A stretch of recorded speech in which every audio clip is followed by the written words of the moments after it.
Hello,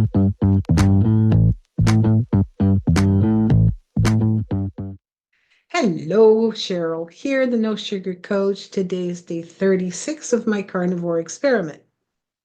So, for the last 5 days of December and the entire month of January, I've been eating a mostly strict carnivore diet. And from time to time, I've included a little bit of yogurt. But otherwise, mostly I've just been eating a variety of meats, things like beef and pork and fish and seafood, poultry, eggs, animal fats, salt, water. And I've included black decaf coffee and black decaf tea.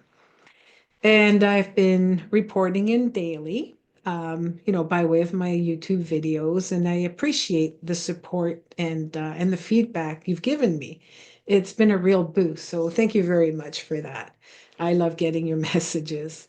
Now it's been a really interesting month in that I feel extremely well, quite energized, and I've experienced improved sleep quality. That was important to me. And I'm happy and ready to take on each day when I wake up. I sometimes wish I had a dog that I could take for a walk, but that's a story for another time. The other thing is I'm very seldom hungry between meals, so that's been really, really good. Now, so I'm wrapping up January 3 pounds lighter than I started. So it's not a dramatic weight loss, but the trend is downward. More importantly, and that, I'm really glad that I took my measurements before I did this. I've lost a half inch from my bust and a whole inch off my waist. So that's something to celebrate. So as you can see from my graph here, starting December 27th, I had a dramatic weight loss in the first few days. Then the weight loss stopped, climbed, dropped again. Well, you can see the lovely up and down pattern for yourself. But if you look at the trend line right above those daily fluctuations, it shows an overall better picture, a downward trend. And that's what I'm looking for. With all my years of, yo-yo dieting and the last 3 years of being stuck at the same weight, for so long, it's been discouraging. So even though it's only 3 pounds, it's a sustained 3 pounds, and I feel very optimistic that that will be a continuing trend. So now, if what's interesting on my graph here is the role that stress plays in all of this. If you look at the last few days of the month, there's quite a sudden uptick. And, I was kind of perplexed. And then, of course, I realized it correlates exactly to something that caused, a sustained amount of stress for me for a few days.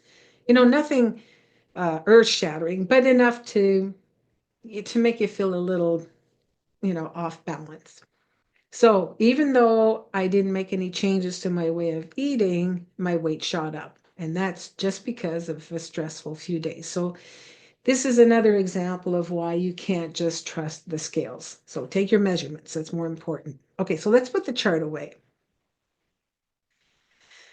So to be honest, did I hope for a steady drop in weight? Did I hope for, a perfect line? Yeah, of course. Did I have thoughts of quitting along the way when the scale was doing this up and down thing? I'd be lying if I said those thoughts didn't enter my mind. They did. But those thoughts were short-lived. I'm completely committed to this 90 days, and I'm only a third of the way through my experiment. And I won't know if this is the right diet for me as a weight loss tool until the experiment is over at the end of March. So I'm just going to carry on and keep reporting in and letting you know how I'm doing. But I will be making some changes. I suspect that I need to be a little bit more diligent about my portion sizes. I think, there's a little bit of, I think my portions could be a little bit smaller. I will also pay more attention to my hunger signals. I notice that I've been eating more of on schedule rather than following true hunger. So I'm going to have to, kind of get on top of that. So, I'm toying with the idea of adding in some intermittent fasting.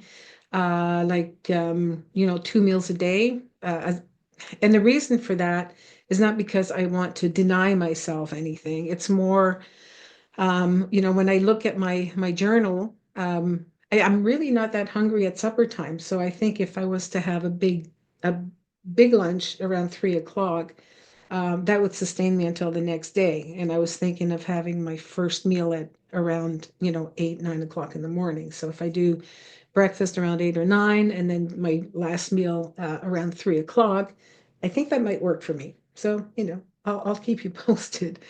Yeah, so what I'll do is I'll talk about those plans, and I'll talk about time restricted eating and intermittent fasting in more details tomorrow.